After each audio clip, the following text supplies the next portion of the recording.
while I was in service. It didn't belong to me. They belonged to the government. Should I Right. mention that or not? Well, it's okay, whatever, you know. I mean, at this point in time. it's I fine. tell you what, And I doubt if you're the only It's one. uncensored. I'm proud of this. I never sold, bar, traded, or nothing, a gallon of gas or a carton or a package of cigarettes, but I did acquire a few things from the government that didn't belong to. Right. But anything I got, I used. Okay. I had an 8-man tent, you know what they are. I got one of those. We were sleeping in pup tents, me and some of the truck drivers, and we were still sleeping in that till the day I came home, and I left it there with the rest of them, and we acquired a generator for electricity, took that out of Eisenhower's headquarters, and what else did I have? I don't know. Anyway, you know, I didn't know, so I didn't want to mention that or not. Well, you can mention anything you want. Well, let's go ahead and make this Alright. the starting point. All right.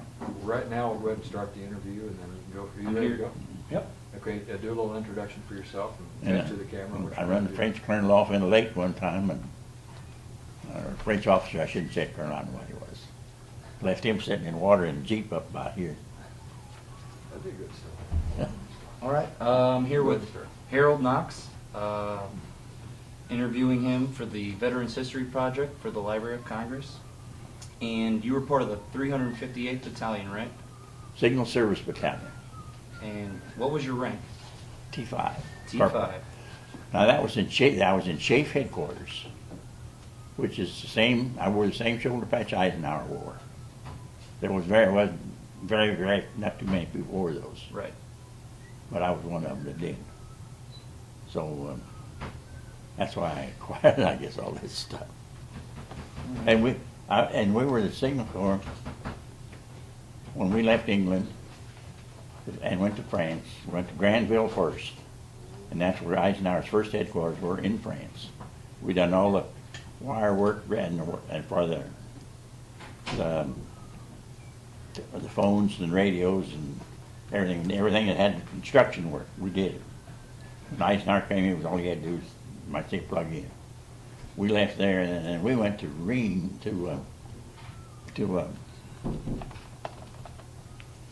not Paris, right next to it, capital. What is it? Capital of France. Oh, you kids ought to know that. I wish I was a history major. Oh, shit. Anyway, we did the same thing there. We set all this up. And then when Eisenhower moved there, Versailles, Versailles. yeah. But then, I mean, that's, of course, this is in the middle of it, maybe. Then we went back to Granville and tore it down. And then we went to Rheims, and then we jumped back and forth till we got to Frankfurt when that's where we were when the war ended. Why did you make the decision to join the Army? And can you take me through the process of becoming a soldier? Well, I was drafted. Okay. And I had a lawyer told me I didn't have to go if I didn't want to. He could keep me out, and I never told my wife this. I don't know whether I ever did tell her. But he said he'd keep me out, but anyhow, I didn't. I went anyway. And so that's, I guess I thought I should. Right. Well, I've never been sorry yet. patriotic. There was a few times, but not all the time. How'd your family react to you getting drafted? It was just something I was supposed to do, I guess. Nobody, said anything one way or another. After you got drafted, where were you stationed, and when did you actually go overseas? You probably got it. Okay. No, November of 1942 is what I seen on your profile. that's when I was drafted. That's when I was entered the Army. You went to northern France. No, that wasn't in 42 then. If you were out in France, that wasn't in France in 42. Place of entry, Scott. Scott Air Force Base. I live right by Once there. from home, after I went to Peoria and was examined. Came back home for 2 weeks, and then I went to Scott Air Force Base. And then from there I went to Campbell, Kentucky. And I was drafted, then I was transferred into the Air Corps. they started the Air Base Security Battalions. There's 4 of them. And evidently didn't work too well because after about so long they disbanded them. And but I was in there over pretty near a year, I guess. And then I wound up at Marchfield. Right. At Marchfield, then I went home on furlough. And while I was home on furlough, they disbanded this. I went back out there, and there was a soul there. I knew all the rest of the guys. Everybody was gone but me. I went to California, I went to New Jersey and Scotland and England. But I never saw any of the rest of those guys I was with for almost a year after that. And then after I got to England, then I was still in the Air Corps. And come out, the first night I was in England, got up the next morning, come out of the tent, guys climbing telephone poles, and it snowed, and what's this? We'd been transferred back to the Army and in the Signal Corps, the whole outfit.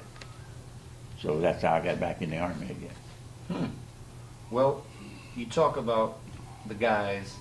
Once you got into Europe, did you develop like a band of brotherhood with those guys? Well, there was about 3 or 4 of us, yeah. Mm-hmm. Right. Yeah. And then especially after we got into the 3118, there was 3 or 4 of us that were basically together most of the time. And then we always had the tent, and then whoever else there was room for. Right. But when I left the tent with them, and the generator and whatever. But I'm the one that acquired them to start with, because I was the one that, I shouldn't say this, I guess, but it's the truth. If there was anything needed from the beach, after I was in the 3118, I was the one that went back to get it. I have no idea how many trips I made on that Red Ball Highway, which you've probably heard about. And if there was 1 truck I went. If there was 2 went, I went. And if there was more went, I still went. And so that's why I got a lot of this stuff when I was by myself. Back, like this one morning, I got back there and I woke up and I was backed up against this stack of 8-man tents, about as big as this building, I expect, almost. Well, somehow or other, when I left, there was one of them in my truck. And so that's where we had it till I came home. And same way with it, then in a week or 2, well, we ought to have some electricity, Well, I remember picking up these 3 generators along with a bunch of other stuff I'd been back to the beach to get.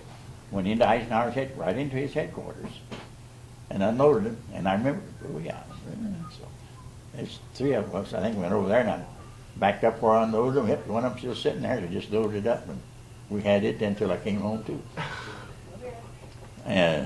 But nobody ever said anything. But we used it. It was nothing.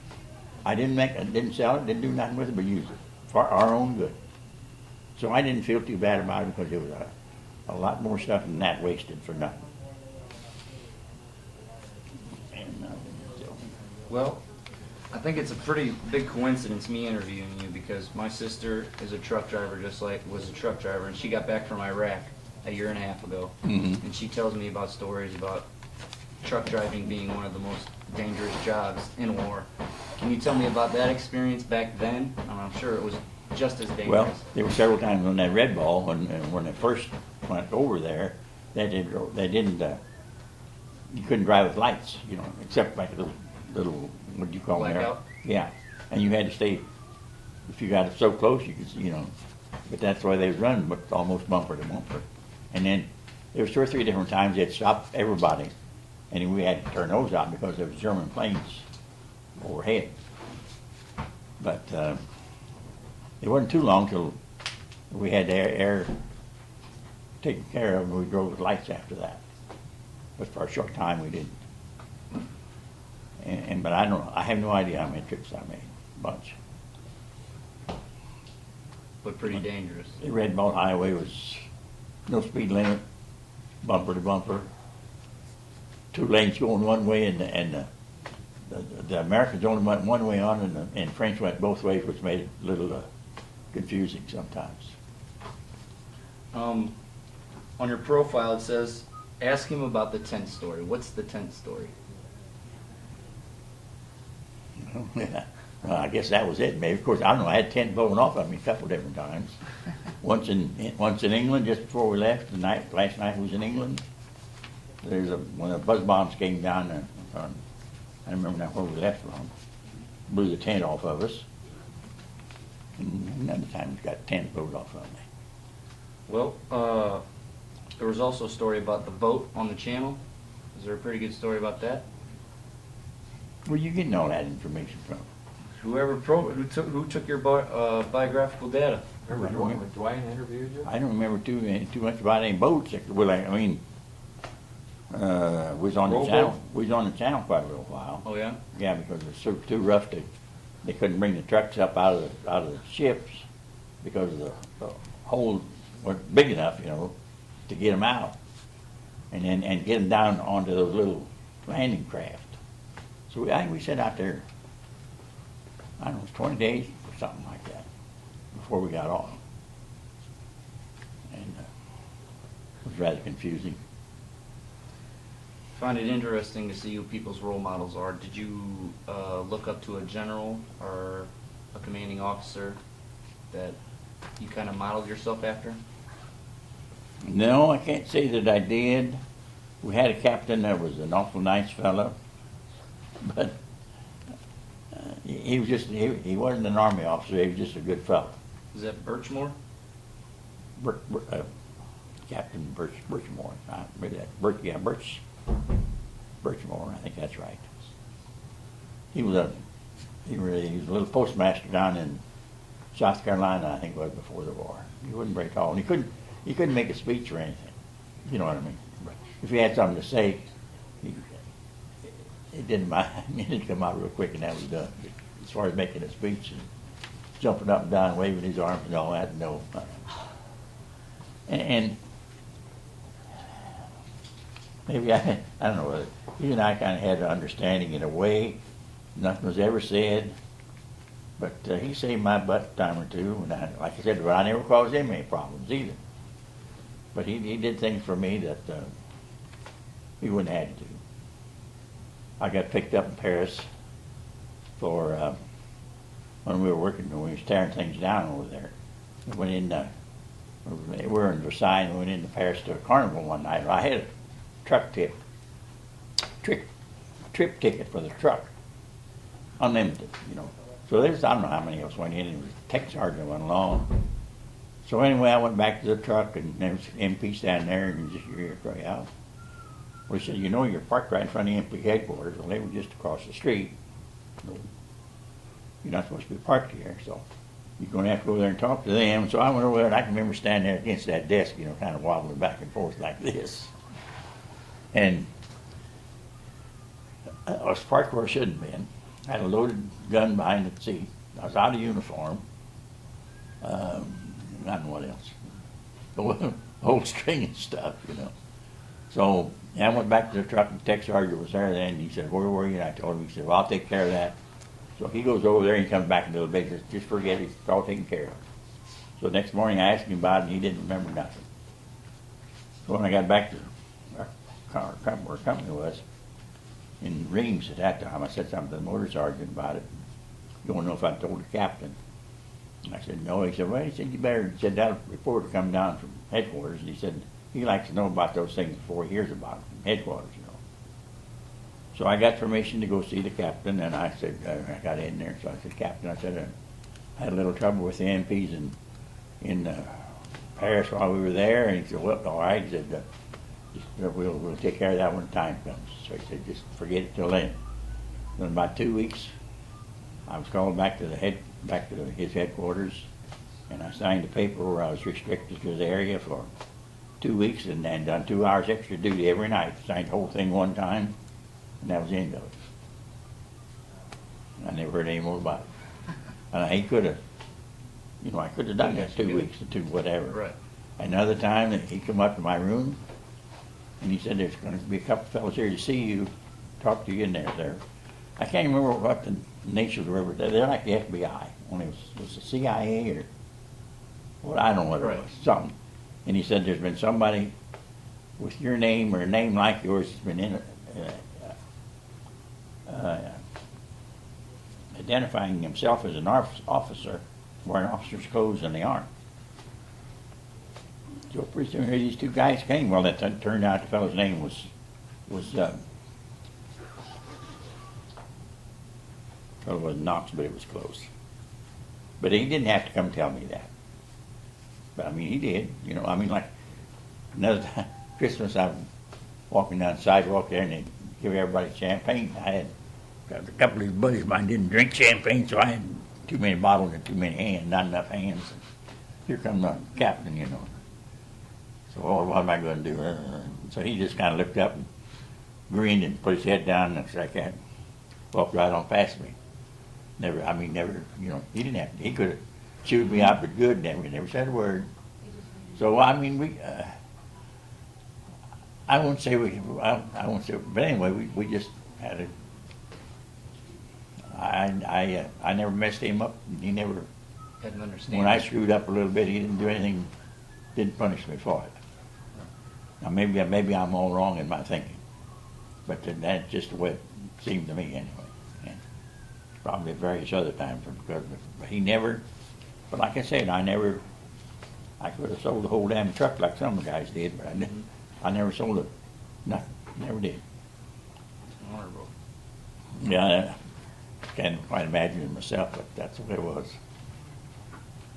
But, All right, and go ahead. another time I was going back to the beach. They had the Red Ball went to the front, and then they had another road back, rolling one way going back to the beach. I was going on that, and I come up behind this Jeep, and there was a French officer in, and he had a driver. They wouldn't let me pass. I don't know how long far I followed him, several miles. Anyway, all of a sudden we were along the lake, and I got up alongside of him like that, and I looked back, and they're sitting out there in the lake water, which didn't hurt me either. I don't know whether I ever told the captain about that or not. But anyway, I had and then I got picked up by Patton's MPs one time. There was like four of us were pulling English radio traders down to Switzerland, and we got down in Patton's territory. We had an American major with us, and I don't remember how many Englishmen there were, but there was guys to run these radios, enough, you know, for that. Anyway, they pulled us off the side of the road, and we didn't have the right papers, so we sat there for a week. They put a guard on us, just like, you know, we sat right there, guns firing all, you could hear it all 24 hours a day, and we sat there. The other guy went back to France or back to Paris to get the right papers so we could go on. But we sat there. Another time I went back to the beach to pick up a load of men coming over. And they were supposed to get there, and the channel was rough. They couldn't get unloaded. We sat there. There was 7 of us, I think, that trip. And we had an officer with us. I don't remember what his rank was. Anyway, after so long, he said, well, we're about to run out of some of these. He said, you're going back to Versailles, or wherever we were at that time. And he said, I'll see what to do. He said, in the meantime, he said, you all stay here. And if I'm not back by Saturday, he said, just come on back. So we got a hold of some outfit, some trucking outfit, and if these guys didn't get there, we were all going to take a load of stuff back with us, and we were going to get a pair of parachute boots. But of course, Saturday morning, the men were there, you know. So we had to take them back. We started back with them, and they had an officer in charge that had just graduated. The second lieutenant had all the answers, and so he got in the truck with him when we started out. The first time we stopped, finally the last fellow caught up with us. We were driving too fast, couldn't keep up. So the lieutenant the lieutenant got in the truck with him. Then he went first, and we went so far. We went through this little town, and we're going along, and it turned. I made the trip off enough. I knew it was wrong, so I didn't see him turn. So I just went the right way. We went on a ways, and pretty soon I stopped. And I said, All the other trucks are still behind me then. I said, I don't know where they went. I said, well, I lost them somewhere. So I said, we can wait, we can turn around, or I can just pick you on into camp. Of course, they'd been out on the channel, like I said, for, I don't know, a week or more. So they wanted to go, so I took them back in. No problem until the next morning when the lieutenant caught me. And that wasn't the right thing to do. I got in a little problem over that. I mean, he chewed me out. Nobody else ever said anything, but he did. So I had a, well, I had a lot of fun. I mean, and it wasn't too bad. I wouldn't miss it for anything, but I don't care about doing it over. Do you believe it was for a good cause? Sure, I do, yes. I'd do it again. I mean, yeah, for that I would. Yeah, I would. I'd do it again. But I know. You talk about talking to French soldiers and English soldiers. How was that communicating with them? I didn't communicate too good with the French at all. And I had problems enough with the English. And I had more trouble eating with them. They had damn mutton all the time, and big old chunks of fat, like that square floating around on a mess pit full of grease, it looked like. And after about 2 or 3 days of that, you're wanting something to eat. Mm-hmm. And then lived on that for a week or two, time or two too. I don't know how they ate that stuff, but it was all right, I guess. It was terrible as far as I'm concerned. And by that time they were sitting back there at the beach waiting for those fellas to come in. We ran out of food too, and so we went to, I don't know, 2 or 3 different companies there to get something to eat, and they wouldn't feed us. They said we draw them rations for so many people, and there was 7 of us. That's too many. So we lived on coffee and donuts at the Red Cross for about 4 days. That gets old too. So I didn't have a rough time. I shouldn't say I did. I did and I didn't. Sometimes it was, but all in all, it wasn't too bad. All right. To finish up, can you just tell me about D-Day and your emotions?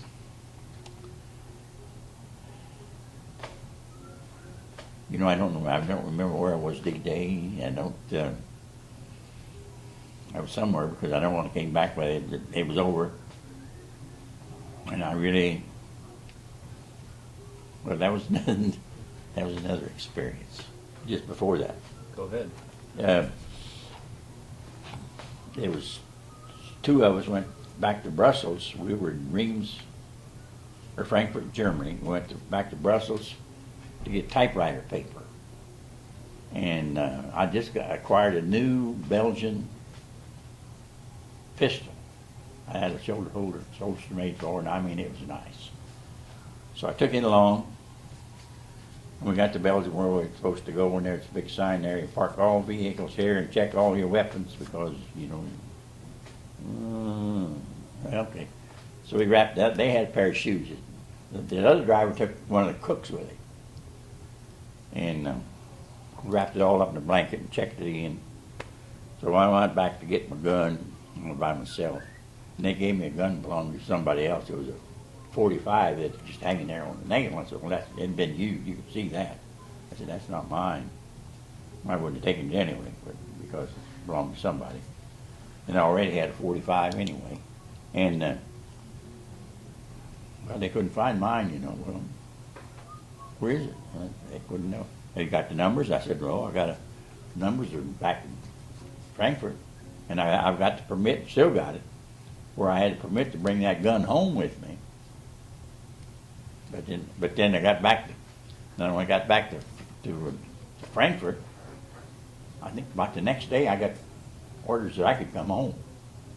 Before I got my number sent back to Belgium and well, goodbye gun. I'm going home. So it's still there somewhere. But I wouldn't, well, I shouldn't say that, but I wouldn't trust that driver or the cook, either one. They probably had a hold of that before we got 50 feet away from it. As soon as I turned my back, they probably was back and got it. But I kind of knew them both. I knew how they operated. Shouldn't talk that way about a buddy, should I? They weren't buddies. Really. Anyway, that gun's still in, I guess, still in Germany somewhere. But I could have brought that. I had a 45. I could have brought home with me too, but it hadn't been issued to me, so I really wasn't supposed to have it. I don't know how I got it. Legally somehow or illegally, I got it. And so I left it too because I thought, nope, I'm going home. I'm not staying here for a gun. And I could have brought a half a dozen home with me as far as, but they didn't search for me like they said they were going to. So let's see, there's probably other things I left out. I did a few things that were all right. I mean, you know, I have no idea how many gallons of gas, and I hauled men, I hauled all the supplies for the pole line construction, from poles to wire and all that stuff, you know. I mean, I don't know how many trips back to the beach after gas, this and that. One after another. Go back there and take a load of empty cans with me, and they had German prisoners back there, and they'd unload the cans, and they'd be in an orchard where they filled the cans, and then they'd just load up with fresh ones. But after the war was over, I hauled prisoners for a while.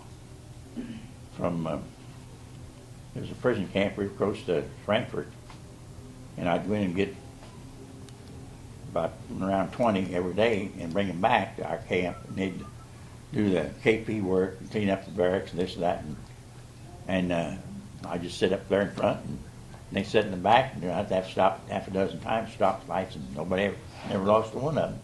Nobody ever jumped off because they were eating 3 times a day, and which they wouldn't be doing if they jumped off, you know. So they stayed right there. They never left. They was happy. This little kid could speak a little English. He had just a few little whiskers. He ain't probably 17 years old or something, you know. And yeah, I'd tell him about how many I want the next day, and he'd have that many lined up for me next day when I'd get there. That was a good job too. I had a lot of good jobs while I was there. So I weren't all of them. And I could probably think of a lot of things more if I had more time. I don't know how long. Now, what else do you want to know? That's good. I'd like to thank you for your time and your stories, and it was an honor to meet you. Well, I don't know about the stories, but then you remember all the ones you shouldn't. Isn't that the truth? But anyway, I couldn't get any of my boys to. They didn't want any part of the service. I had 3 boys, and none of them did anything like this. Thank you. Yes, sir. Want these back? I want to shake hands with you. You bet. I really appreciate that.